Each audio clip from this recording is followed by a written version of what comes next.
Hey there, everybody. It is Irene Lyon. Welcome to this video, to this YouTube channel, and to this world of healing trauma, nervous system health, and all things neuroplasticity. I want to dig into a topic today. It's something we get asked a lot about. It's a little controversial, and it has to do with a classification that's being used a lot, which is the highly sensitive person, also known as HSP. And the other kind of subcategory to this would be people who would consider themselves empaths or highly empathetic. So basically highly sensitive and very tuned to the environment. Now, I know this personally because I am highly sensitive and very empathetic to energies and smells and scents and sound and changes in atmospheric pressure, buzzing of lights and electricity, all these things. So I understand this. The difference that I have seen in the thousands of people I have worked with, it comes down to whether or not an individual has a regulated nervous system versus an individual who doesn't have a regulated nervous system. When we have regulation and we're sensitive and highly empathetic, empathic to the environment, to people, it is in some ways a superpower. When we have these sensitivities and these levels of high attunement and empathic ability to individuals, but we do not have regulation on board within our nervous system, it becomes a bit of a curse because we cannot stay present in ourselves, grounded, and all the things in our environment start becoming, in a way, danger. They become a threat. So to unpack this, we have to understand, first of all, what our nervous system is, and also what early and developmental trauma is. Now, I'm not going to go through the many branches of the autonomic nervous system. There are a few vlogs that I will post below in the show more section if you're watching this on YouTube, that you can go and learn the detail of the autonomic nervous system because it is important. Also, other vlogs I have on how we raise a healthy human being. I'm going to give you a quick nutshell of that. When we are born into this earth as humans, we do not have the capacity to self-regulate, and everything is big and loud.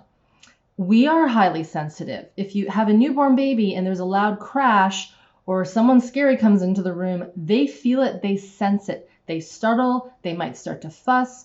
If they have someone holding them and that person doesn't feel safe in their own physiology, if they have unresolved trauma in their system, that brand new little system is going to feel it. So we come out of this world, into this world, I should say, highly sensitive. How we are interacted with our caregivers, with our parents, all of that will determine whether or not, and it's really the first 3 years of life, and of course in utero, when we were baking in mom's belly, in her womb, those time frames are essential for building what is called regulation of the nervous system. Again, go to these other videos to watch more detail on that. So let's just say, for example, we have got a mama that is highly stressed. Let's say she was highly stressed when she was carrying us. When we are in womb, in utero, and we feel her stress chemicals, her fear, her worry, her irritation, her held emotions and anger, we are attached to her via the umbilical cord. All of her chemicals go to us, right? So we get that as this very new, very immature creature. And the thing that's tricky is she is giving us nutrients, but she's always also potentially giving us stress chemicals. What that does is it sets up this bind where the fetus or the baby inside wants to have that connection, but it doesn't want it. It's this push-pull. So let's just say, I'm being very basic here. Let's just say that occurred. There was a lot of stress in utero.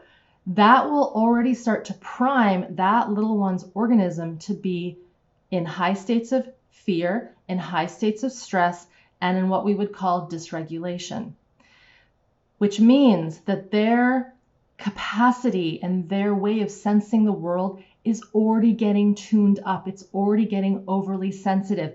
And they are becoming more empathic to the environment. I'll give you one more example. Let's just say baby comes out and they are in toddler phase, or a child phase, like 5 years old to 8 years old, even after those primary wires have been formed.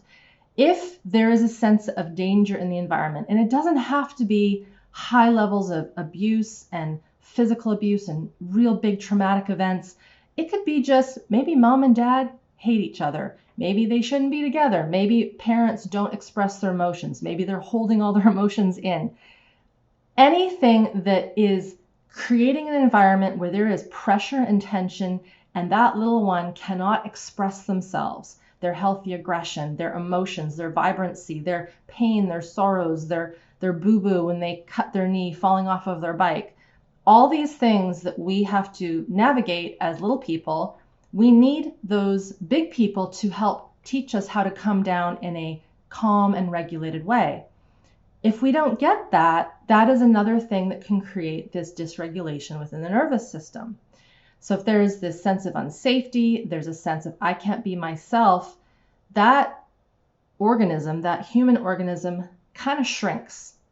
Sometimes literally, the posture gets small, they become very meek, very small, very quiet, very introverted, very shy. And what occurs is slowly the emotional tone inside, the emotional expression, which is healthy for our biology, starts to get shut down. So one way that we cope with this environmental unsafety is we shut down. We go into what's called a dorsal response of our parasympathetic nervous system. Again, I know that's a long word. I cover it in those other videos. So we go into this shutdown response. And what occurs is it sort of tunes our system down. It creates sort of this low energy, low metabolic system that doesn't know how to heal and process. Now, some people who get this end up eventually falling suit to chronic illness. I have another video on that where I talk about how chronic illness is formed as a result of stored traumatic stress. Other people, they might not shut down. They may become more hyper-tuned, more, we would maybe call it in our world, more anxious to the environment, more activated. They would be living a bit more in that fight, flight, that sympathetic, adrenalized, everything is a danger, everything is a threat, which sensitizes and creates this, it's almost like this revved up system that senses things that shouldn't be a threat as threat. We become highly sensitized to things that shouldn't be a threat but are.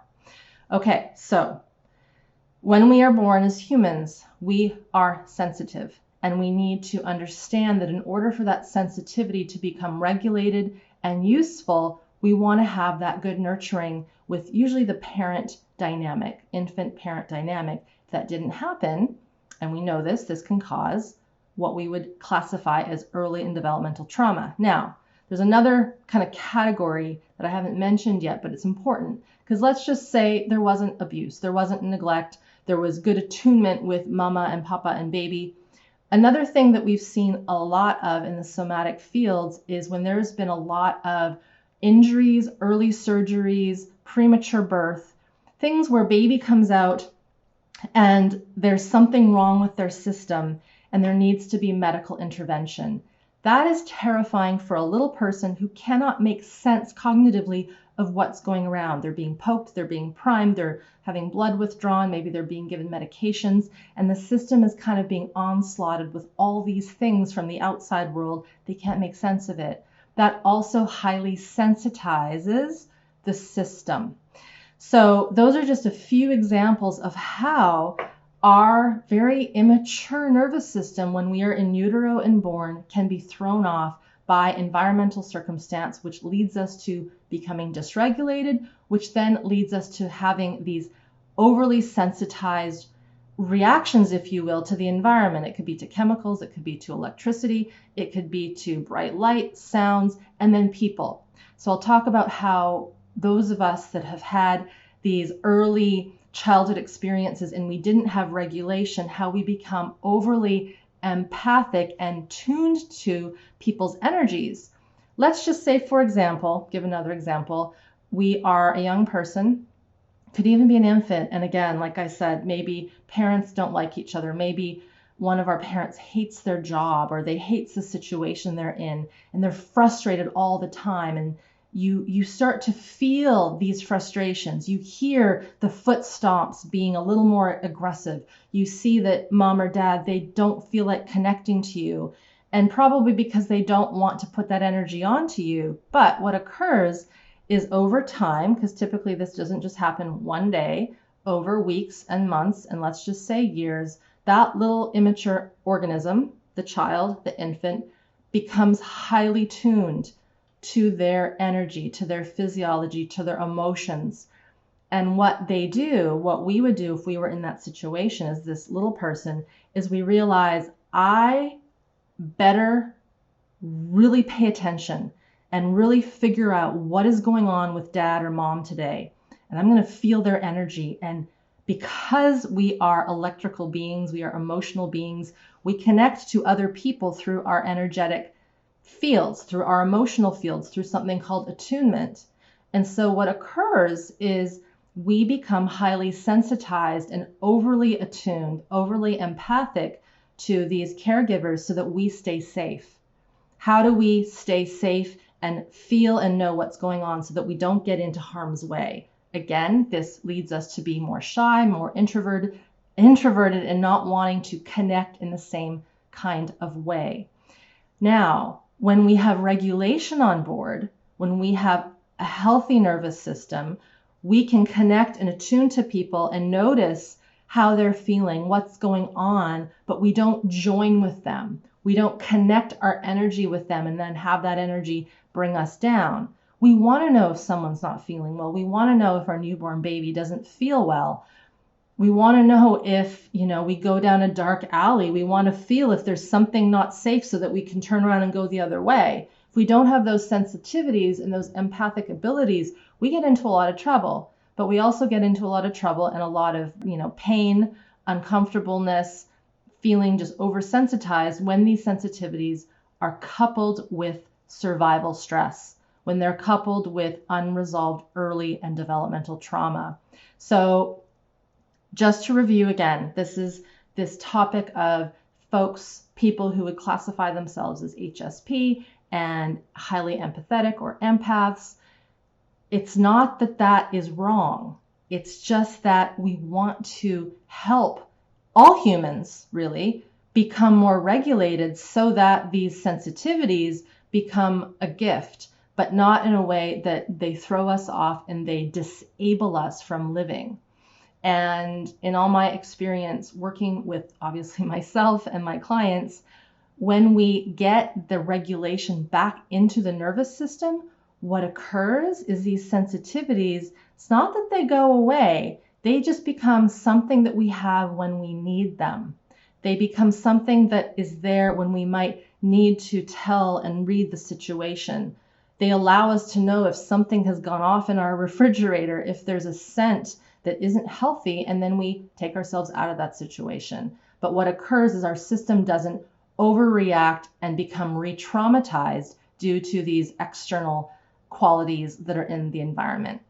Okay, like I said, this is an important topic. I have other videos that will explain a little bit more of the science around how to build a healthy nervous system, what the autonomic nervous system is, and a few others on, just the simplicity of the human system when we have attunement and regulation. So please check those out. Thank you for watching, and we will see you next time.